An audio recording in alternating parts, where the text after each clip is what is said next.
योगस्य संज्ञा बोधा विभोक्ता अनन्तप्रत्यार्थमनन्तपन्था संज्ञास्तु सर्वाः प्रथमा प्रसूताः चित्तस्य वृत्तिर्निरोधोऽस्ति यत्र योगः समुत्तं कुशलेस्ति योगः संयोगयोगश्च वियोगयोगः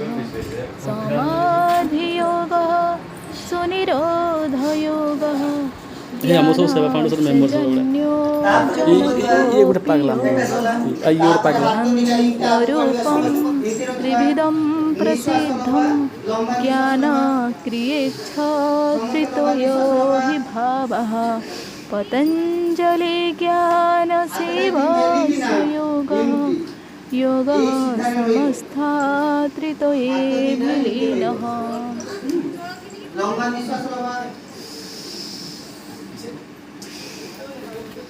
जगर नियम अछि शरीर आयतन बढ़िबो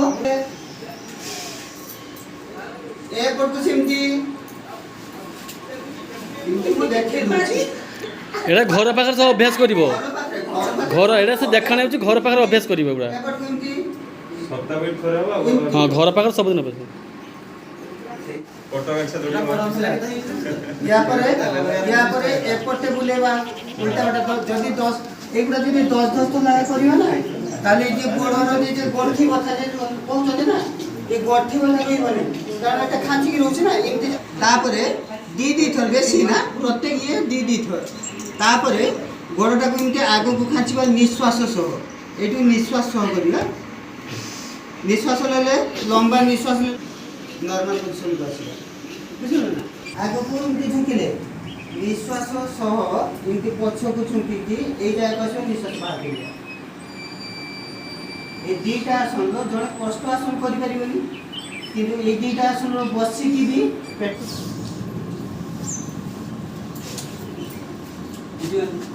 तापरे गोड़ को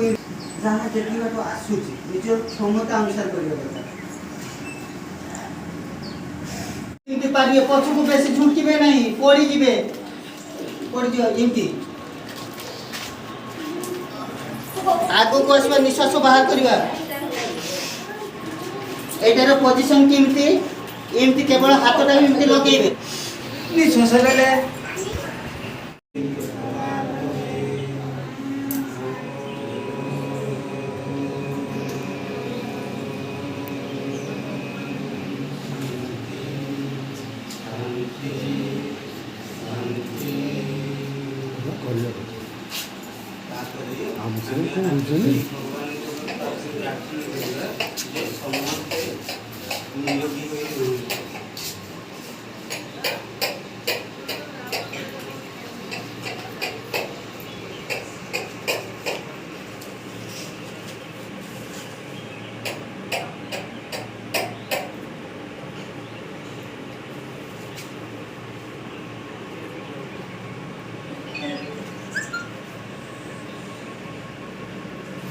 हम जो मन भीतर जो नेगेटिव भावना आनिबा ताहले हमको निश्चित एटा मोर होउछि बोली भाबिबा जदी ताहले निश्चित हो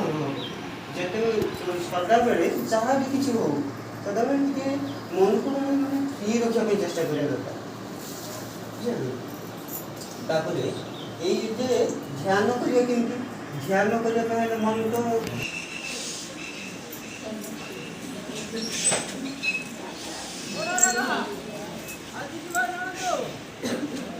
गोटे मास भितर